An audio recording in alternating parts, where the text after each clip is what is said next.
Yeah, I've been dealing with fat bitches, fat hoes, all that annoying shit, all that stupid shit.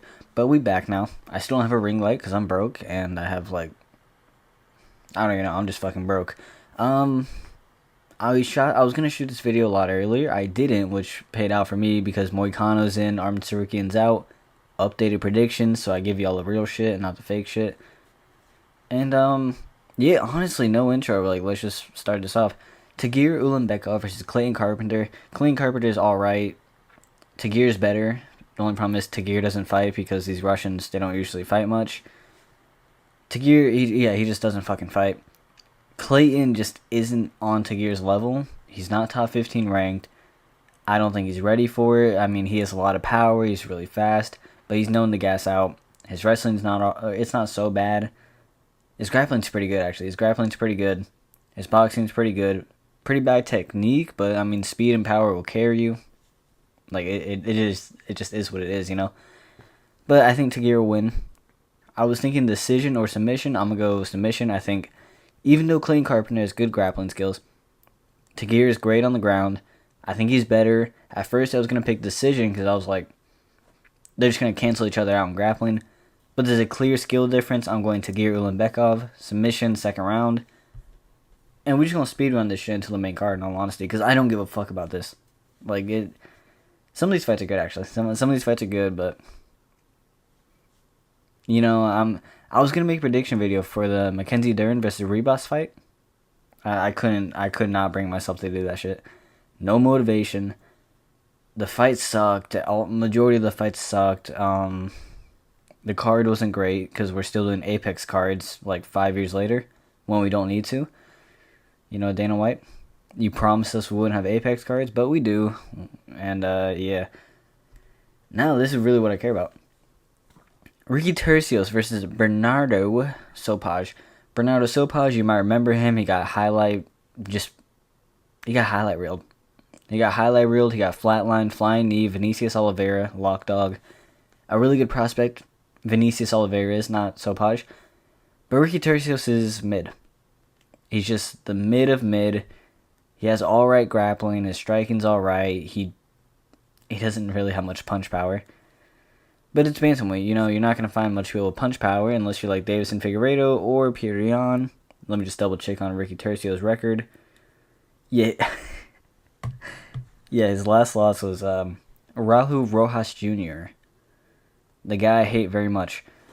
Raul Rojas is just mid in my opinion. Sopaj, even though his debut, he got completely killed. He got flatlined by Vinicius. I think he's at least alright. I think he's good. Like I said, Tercios is kind of mid everywhere. He is known to give up sometimes. And I'm going Sopaj. I'm going Sopaj decision. By the way, if I keep looking down, it's just the way I keep all my results, so I'm not just waffling on the whole time, you know what I'm saying? Yeah, Sopaj decision. Honestly, I think that's pretty good. Rinya Nakamura, a guy with a lot of power, a guy with a lot of finishing instincts versus Muin Croatian dude, okay? I don't know what else to call him. So Rinya Nakamura, he's good. He's not really experienced. Not as experienced as the Croatian dude. Which I know who he is. The Croatian dude. I'm not going to pronounce his name. I couldn't care less. I'm just not even going to pronounce it. Or try to. So Rinya Nakamura, he's good. He has power. He can somewhat grapple. He's actually pretty good all around. He's a really exciting prospect. Like, yeah, I mean, he can grapple. He's not really an offensive grappler, but he can. He gets knockouts. He has power, decisions. And I'm going to go decision. I wanted to go knockout for Rinya, but Croatian dude has 6 losses. Okay, hear me out. He has 6 losses. 5 of those are by decision. I've seen this guy. What he does is he fights, he goes, he gasses out, or he just doesn't do enough. He doesn't have that dog in him. He doesn't just push through adversity. When you hit him with adversity, when the fight's getting hard, when it's 50-50 down the stretch, he's not going to pull it out. Oh, he's just not going to pull it out, man. Like, he doesn't have the drive in him to win late decisions. I think Rinya Nakamura is going to have a comfortable decision here. 29-28, not 30-27. but still comfortable nonetheless because Croatian dude's gonna give up because he just doesn't do enough. It's like Cheeto Berry. Like sometimes you just don't do enough, no explained reason. Maybe it's mentality. He just doesn't do enough.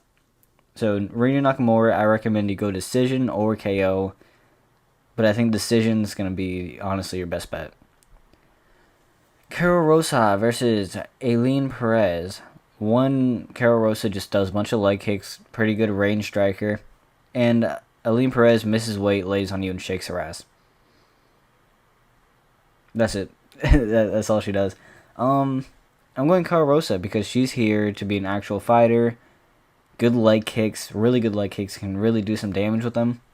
She has decent boxing, not great boxing, decent boxing. She understands range pretty well.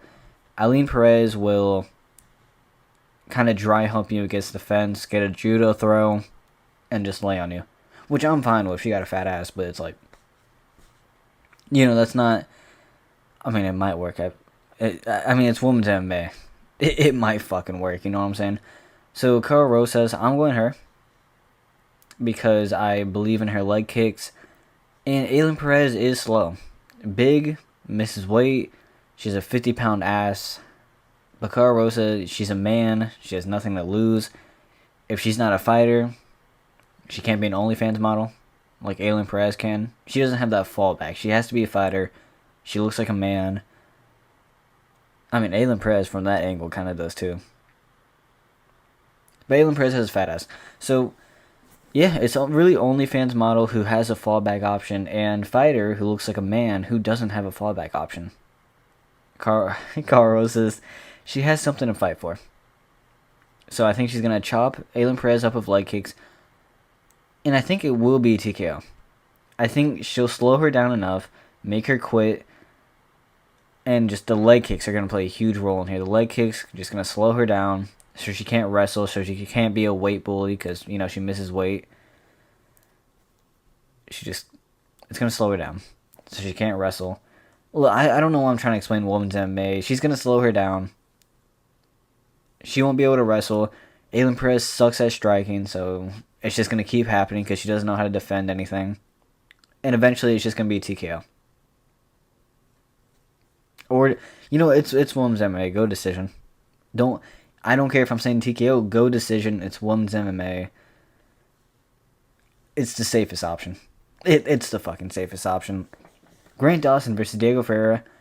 I don't know why Grant Dawson isn't fighting top 15. Diego Ferreira is not bad at all. He really isn't. But Grant Dawson has proven multiple times he's just on a different level. And I'm trying to look at Diego Ferreira's record right now. But he's proven multiple times he's on a different level. They're both good grapplers.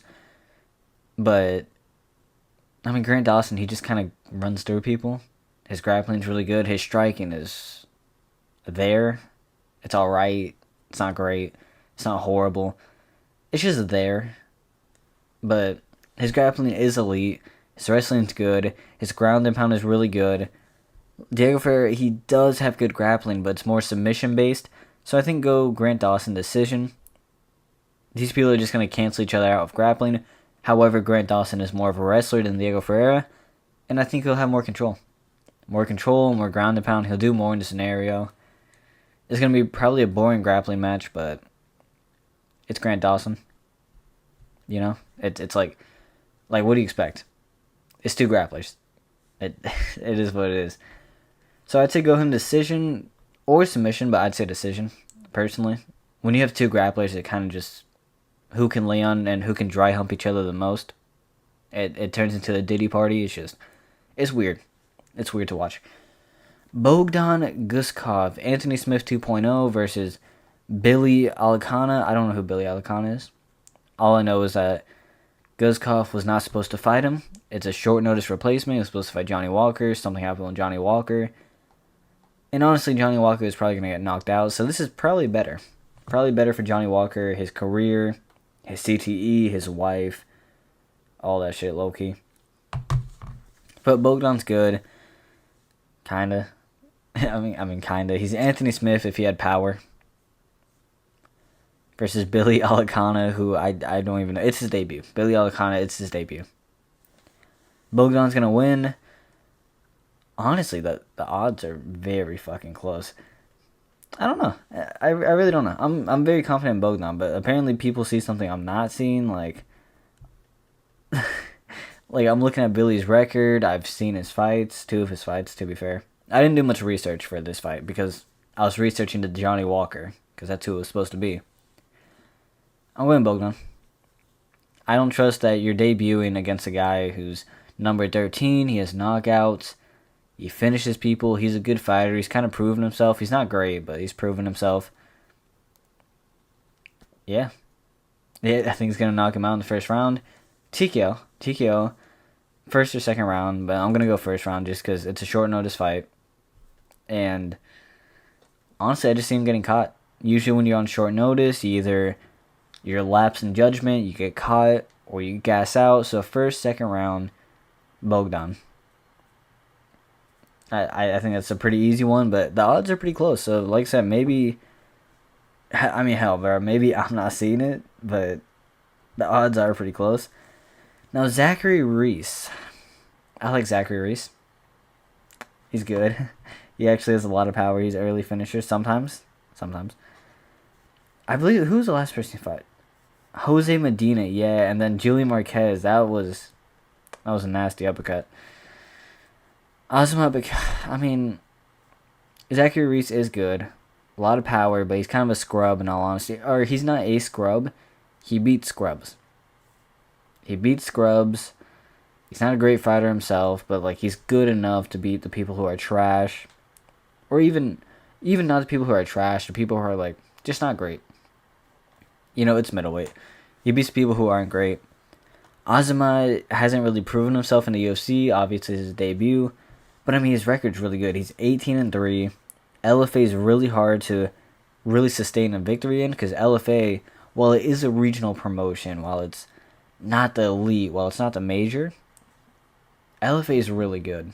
Like, in terms of regional, LFA is really good. And he does, like, he's on a 7-fight win streak, I believe. 7-fight win streak. Really good grappler.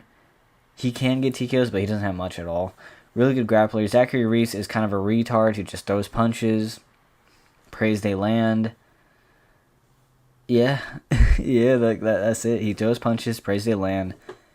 If I had to trust Zachary Reese to have a game plan, I don't. I don't trust Zachary Reese to have a great game plan. Maybe he does. Maybe he shocks me. Maybe he gets a first-round finish. If he swings in wild, I think Azamat's going to take him down and just completely dismantle him in grappling. I'm going to go Azamat, and I'm going to go in by submission. Submission, second round. Zachary Reese, he'll probably go crazy the first round because he's a retard and relies a lot on power. And then the second round, when he's gassed out, he's going to get out-grappled, taken down. Hell, he might even get knocked out. He's a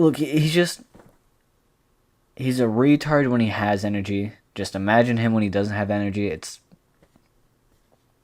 I don't even need to tell you. Like, you get what I'm trying to say here. Azuma, second round submission. Peyton Talbot versus Hani Barcelos. Hani Barcelos, holy shit. Oh, I didn't mean to do that. Bro, the odds are kind of crazy. I know it's not a big test, but also Peyton Talbot lost all of his fucking aura. He went from YN to, like, Unk status. It's fucking horrible. I hate that I just said that. Let me just remind myself. Hani Barcelos only loses to really good people. Or at least people who are alright, established. Let me use that word. Hani Barcelos, he just loses to people who are established. It's not top 15. It's not what we wanted for Peyton Talbot. But it's a pretty tough test. If he beats Hani Barcelos, he'll be established, and then he'll fight top 15, I imagine. Well, I'm still going to go Peyton Talbot. I'm going to go him decision. Barcelos has a lot of experience against a lot of good people. A lot of people who are like Peyton Talbot, where while Peyton Talbot doesn't just spaz out, he has a lot of power, and he throws a lot of volume.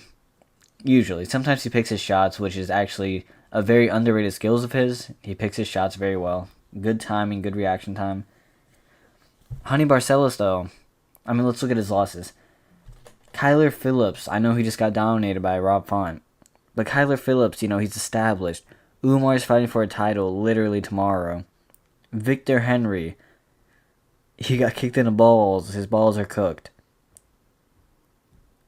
And Timur Valiev. It's all established people. It's all people who are good. So I do think it's a tough test. I don't think Payne Talbot will just run through him like he did Giannis Gamori, because Giannis Gamori sucks. I think Payne Talbot will win, but by decision. It's just a guy with a lot of experience. It's a tough test. It is a tough test. He's right outside the rankings. Honey Barcelos is right outside the rankings. So honestly, this is fine. Like, this is a completely acceptable fight. Talbot, you gotta grow the hair back. You gotta shave the beard. You gotta grow the hair back.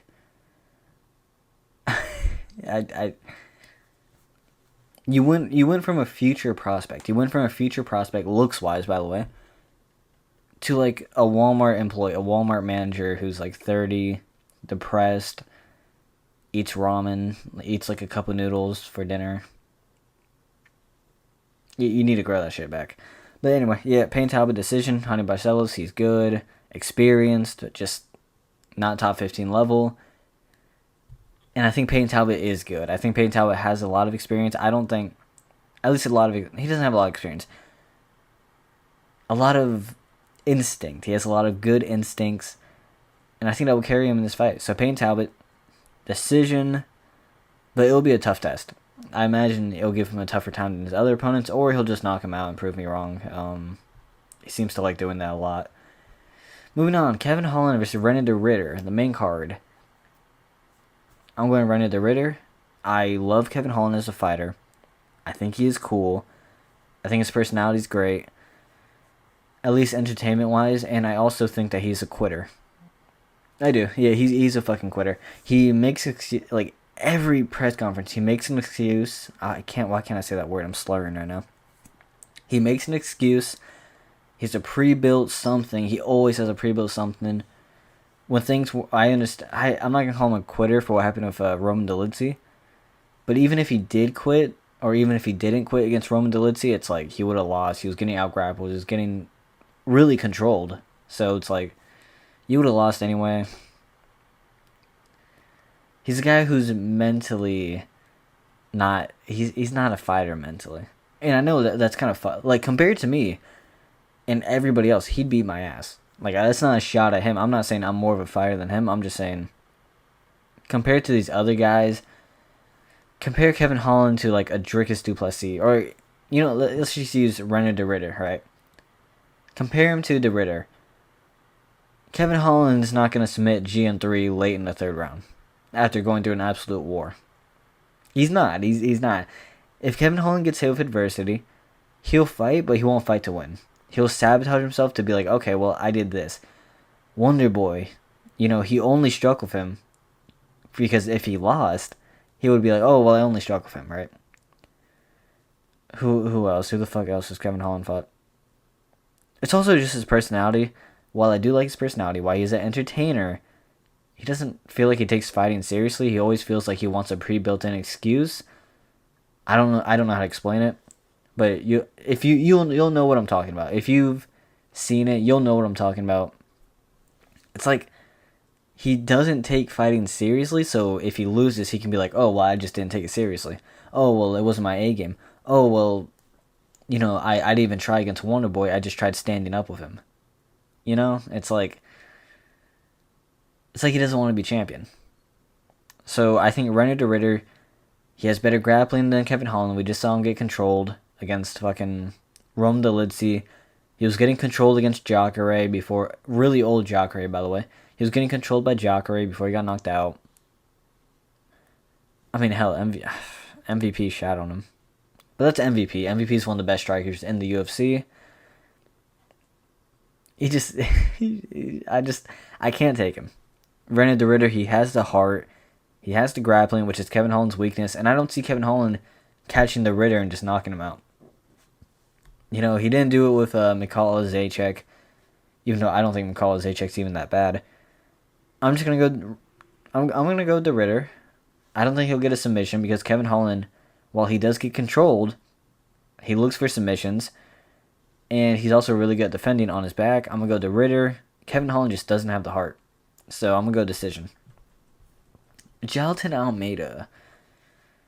This card got so much worse. I wish Beneil Dariush was here. I really do. I don't even like Beneil Dariush that much. But Jailton Almeida versus Sergey Spivak. The odds are great. And Spivak's not a bad pick. Spivak isn't a bad pick. You know, if he does get controlled, if he does fight good wrestlers like Marcin Tybura, he can easily reverse that into submission. He's a great grappler. His striking's not great, but, I mean, it's Jailton Almeida. Jailton Almeida, not only is he on roids, his striking sucks, his cardio sucks. I can trust Spivak to probably find a submission or just defend a take. If I can trust Spivak to defend a takedown, I think Spivak wins. But I'm going Almeida. Because I don't trust Spivak to defend a takedown. Mostly because Marcin Tybura already got it, and I think Almeida is a better wrestler than Marcin Tybura. Even though he's roided out of his fucking mind. Honestly, look, if you're a really athletic guy, like if you're an ex-football player and you're really athletic, go to MMA. You'll be top 10. You'll beat all these fat motherfuckers like Sergey Spivak, like Tybura, like Taito Ivasa, like Derek Lewis. You'll beat all these fat fuckers because they don't care. Almeida's going to win purely because he's not obese. He's going to win purely because he's in good shape. He's going to be able to probably out-cardio Spivak. And he's just in good shape. That's all it takes for heavyweight. You just got to be in good shape. You got to take the sport seriously. I'm sure Spivak does, but he's still obese at the end of the day. He's still fat. And I do body shame a lot. He is still fat. I'm going Almeida. You know, he's just on steroids. Great grappler. Really strong. Really good submission game. I think he's a better grappler than Tybura. Like I said, Spivak. I don't think Almeida's going to make a mistake like Tybura did and leave the armbar and sweep open. I don't think he's going to do that. And even if he does, he's on roids. You know, even if he fucking does, he's on roids. He's going to do some crazy athletic shit and just get out of that shit. So I'd say go Jailton Almeida. Decision, I think he's going to lay on him the whole time, not submit him, because Spivak's a good grappler, like I've said. But it's possible. It is possible because Spivak also gasses out, but so does Almeida. So I'm just going to go decision. It's going to be a boring dry hump fest. They're just going to dry hump each other, try getting each other hard, and that's it. That's going to be all it is. But moving on, Yuri Prochazka, Jamahal Hill. If you have seen my channel, I've made an early prediction video already a long time ago, like probably a month and a half ago. Just as soon as it was announced, I made an early prediction video because I love this fight. This is one of the fights that was my dream fights, and I'm going Jamahal Hill. I love Yuri. I love Jamahal Hill. Mostly because even before everybody started hating him, I still love Jamahal Hill. Like, I wanted him to win against Glover. I've been rooting for him for a long time. But same with Yuri Prochazka. It sucks. But Yuri Prochazka, I mean, he's lost his aura. He shaved his head. Jamahal Hill, he looks good. Like, I made a video, and I haven't checked the reactions because I don't even know if there are any reactions, but I haven't checked the reactions. I haven't checked how any of my videos did in the past 2 months. I just haven't checked. I don't like checking how my videos do because, I don't do it for that. You know, I don't do it for that. I do it for, if I get a comment, then I'll talk to you. You know what I'm saying? So, I did make a video saying Jamahal Hill has the best chance of beating Alex Pereira. Still. And I stand by that completely. While he is fat, while he is obese, he has power. And power can carry you. Yuri Prochazka just got flatlined. He walked out to the "This Is How Legends Are Made" song. Honestly, the most disappointing moment in my fucking life because I chose him to beat Alex Pereira. It hurt. Not only did he go out to a cringy song, he got flatlined. It fucking hurt.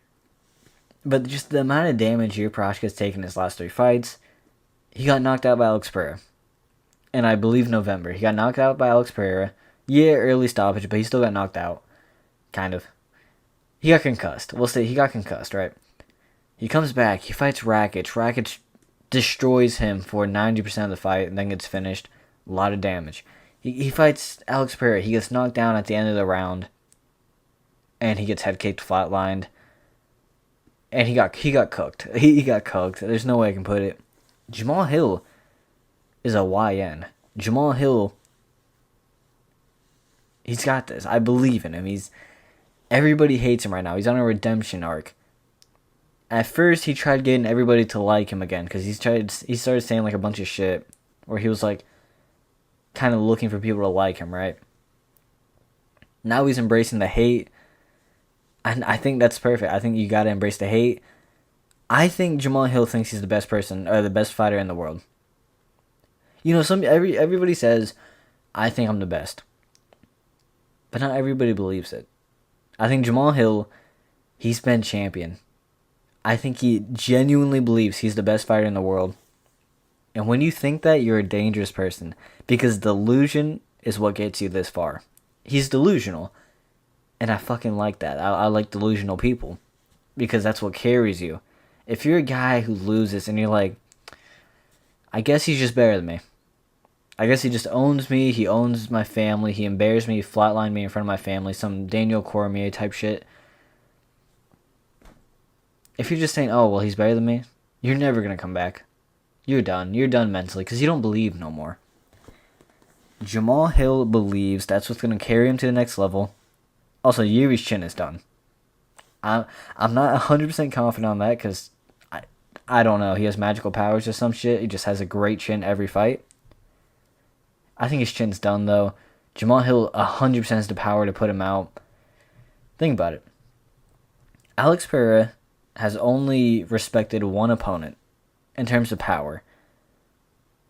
And I think that's Jamahal Hill. He was very hesitant in Jamahal Hill's fight. Even though it only lasted a round, he got knocked out. Look, maybe this is delusion on my part. But like I said, delusion is what carries you to the next level. It's delusion on my part. But I'm going to go to the next level. So, Jamahal Hill, knockout, second round. I think he'll catch Yuri, beat him up. He's faster than Yuri. And Yuri struggles with boxing. Really bad. I know his main weakness is leg kicks, but he struggles with boxing. Dominic Reyes had a great performance against him until he got knocked out. Volkan Oezdemir was hitting him and doing a lot of damage on him until he got knocked out. Hell, Glover Teixeira was dropping him. 42-year-old Glover Teixeira was dropping him. Jamahal Hill literally retired Glover Teixeira. Embarrassed him. Even though I don't like saying Glover got embarrassed because what he's doing at his age is incredible. He embarrassed him. In front of everybody. He embarrassed him on short notice, out of shape, diabetic, obese, fat, whatever you want to call it. He embarrassed him. Because I think he's faster. So not only is he faster than Yuri, I think he has more power than Yuri. His footwork is basically on par. He's flat-footed all the time. But Yuri's footwork sucks also, so it doesn't matter. I just don't see a way that Yuri can put him out. The same way I see a way Jamahal Hill can put him out. This is still Jamahal Hill. This is still a former world champion.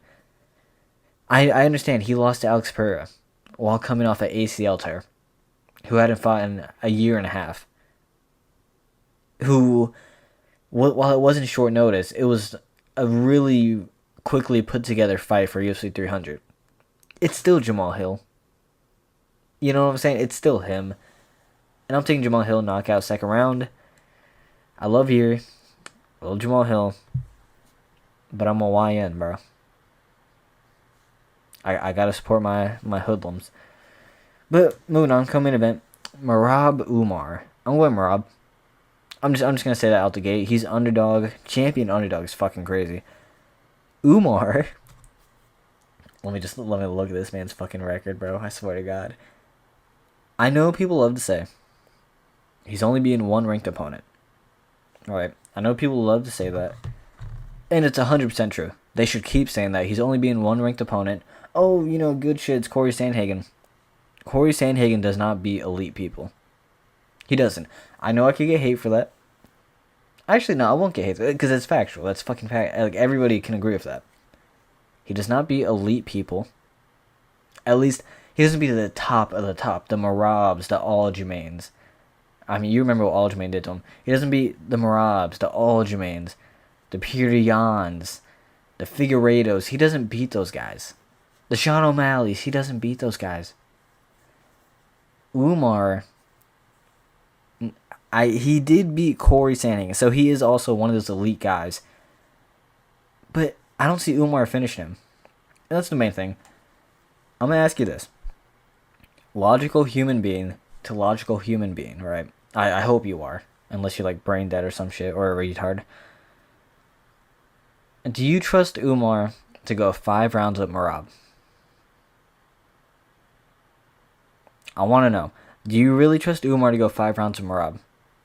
Because I understand Umar is a great striker. He's a great striker. He has great leg kick, or not leg kick. He has great head, just kicks in general, actually. He has great kicks in general. His boxing's alright, but the main thing is his kicks. They're very fast, very strong, very unique. They're very unique, come from weird angles. That's gonna be taken away. If Umar throws kicks at Merab consistently, Merab's gonna take him down. Corey Sandhagen was able to grapple very well with Umar. I believe Merab can too. I believe Merab would beat Corey Sandhagen more dominantly than Umar did, even though Umar did it dominantly. There were still some rounds where they were swing rounds, you know what I'm saying? There's still pretty close rounds in there. While Umar is elite. I don't think it justifies him being the favorite over Merab. I don't see Umar finishing him. Like, you're going to look me dead in my eyes and tell me, oh, Umar's going to knock him out with a head kick. Because he's not doing it with his fist. He's not going to knock someone off his fist. He won't do it. He won't knock out Merab with his fist. Merab has good boxing. Oh, he's going to knock him out with a head kick. If it was that easy, Sean O'Malley would have found something. Maybe not a head kick, because, Sean O'Malley's a great boxer. He doesn't really throw head kicks. But he would have found the shot, right? Oh, Merab will get submitted. Henry Cejudo, who's, I'm pretty sure is around the size of Umar, could not find an opening on Merab. Not only in terms of submissions, he couldn't find a wrestling opening on Merab. He couldn't find a wrestling opening on Merab. It was embarrassing. I don't see a way Umar can finish the fight, and when you can't finish the fight against Merab, it's hard. I'm not trying to dick suck, I'm not trying to be on meat. I don't swing that way. When you can't find an opening on Merab to finish him, it's very hard to win. Because you're not going to win decision. He goes 5 rounds, he's on steroids, shit ton of steroids. Unbelievable steroids. He's on steroids. Umar, while he probably is on steroids, he's Russian. He's with the Khabib camp. He slowed down against Corey Sandhagen. Not badly, but he still slowed down against Corey Sandhagen. To the point where Corey Sandhagen was, at points, out-scrambling him, actually. And landing good leg kicks on him. I think Merab, his movement's really good. His lateral movements, his side-to-side movement, it's really good. He's really fast. A lot of it was used against Sean O'Malley. So that's going to take away Umar's kicking game. I don't trust Umar. He slows down a lot. Merab's just going to out-cardio him and dry hump him against the fence. He's going to molest him against the fence. I don't know if I can say that on YouTube, but that's just how it is.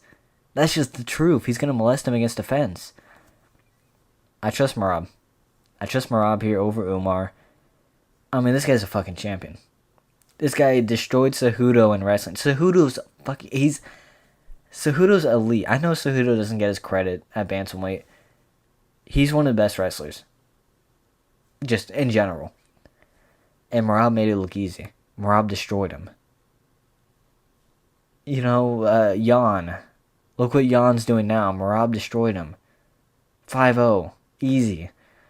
Fucking Sean O'Malley, arguably 5-0, but I think 4-1. You understand what I'm getting at here. I trust Merab. He's been here before. He's been in the 5 rounds. Umar wins 5 rounds once against Corey Sandhagen, who doesn't beat elite people, who isn't known to be a great grappler, even though his scrambling is really good. He isn't known to be a great grappler. And Umar slowed down. A lot of those rounds were close. While I gave them to Umar, they were close. If Corey Sandhagen hit him with a good body kick, he would have won maybe 1 to 2 of those rounds. You know what I'm saying? It's like they were close rounds, despite Umar winning 5-0 or 4-1. But moving on, I got Merab decision. I mean, I could be autistic. Who fucking knows, right? Main event time. In a weird way, I'm more excited for this main event purely because I like Moicano. I think Artem Tsarukyan's a great fighter, but he's boring as fuck. He's just so fucking boring. Like, at least with Merab, he has roid rage. Umar is an asshole sometimes. He says he's the most humble guy. He's kind of an asshole, and that's okay. I'm not gonna judge him for that. Merab has roid rage. They had beef. Artem Tsarukyan and Islam Makhachev is, hey, we had a good fight. Let's run it back. Let's just fight again. Yeah, that's all it is. Moicano makes a huge headline, steps in at like in a day notice, a day and a couple hours notice. He steps in. He was supposed to be fighting Beneil Dariush. This motherfucker, he has aura. He's aura farming right now. And Islam Makhachev, he's just autistic. That's not me hating, by the way. He genuinely has autism, I believe. But Moicano's just aura farming. And that being said, I'm gonna go Islam Makhachev. He's gonna destroy Moicano. Okay, maybe not destroy him, but Islam Makhachev will probably pretty easily handle Moicano. I love Moicano.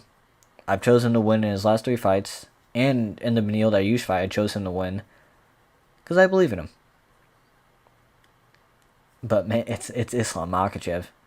No dick suck, no homo. Again, like I said, it's Islam Makhachev. This guy's fucking great. And the main reason I said this, right? Not only is it on short notice, at least Moicano had a full camp, right? But he was preparing for Beneil Dariush, who is mainly a brawler. He can grapple somewhat, but he's mainly a brawler, right? He was preparing for that. Islam Makhachev was preparing for a guy who's really good at wrestling, who can scramble very well, who has better boxing than Moicano. And I'm guessing the main focus on the last fight for Artem Tsarukyan and Islam was scrambling. So I'm just guessing he was preparing for scrambling, and Moicano wasn't. Moicano wasn't preparing for scrambling, at least not too much. Islam Makhachev's main goal, his main preparation should have been for scrambling and wrestling defense. Or just counter wrestling. Moicano's not going to outstrike Islam Makhachev. Makhachev went, toe-to-toe. He was beating Poirier. Well, let's just say it how it is. We love Poirier. He's cool. It was a great fight. Islam Makhachev was beating Poirier in the 5th round with staph infection. It is what it is. It really just is what it is. Moicano, while he had a great performance against Benoit, destroyed him second round. Something in his back broke. Something that got dislocated on him, and that kind of made him a little hesitant. I mean, Jalen Turner kind of beat his ass and put him on a stretcher. Jalen Turner put him on a stretcher and then just didn't finish the job for some reason. He blue-balled him. He blue-balled all of us. Jalen Turner blue-balled everybody here. But, I mean, who was even before that or after that? I don't even remember. But Moicano's elite. He is really good. He was top 5 featherweight, if you remember correctly. It's been a while. And I've been a fan of him since he was at featherweight. But it's Islam Makhachev. It's just different. I think Makhachev is stronger than him because he's on roids. I think he has more drive than him. He's fifth round. He just got beat the hell up by Dustin Poirier. And he gets an ankle pick into a dart stroke while having staph infection. Who? I don't know who does that, man. Put a lot of other fighters in that position. I don't know who does that. So Islam Makhachev, he has the drive. He has the wrestling. We know he has the wrestling. We know he has the striking. We know he has the scrambles. It's a tricky matchup for him because Moicano is good on the ground. Moicano has great understanding of wrestling. While he's not a tip-top athlete, while he's not on roids like Islam Makhachev, while he's not as strong, while he doesn't have the experience, he's really smart. And this is where I hate it because Moicano can game plan for basically anyone. He can game plan for basically anyone. And when you take the game plan away, it's just not as good. His biggest strength is his game planning. and he doesn't have a game plan. It's short notice. So I got to go Islam Makhachev. I think if you don't, yeah, I think you're just trying to be different if you don't go for Islam Makhachev, or you're just trying to win a lot of money, which I respect.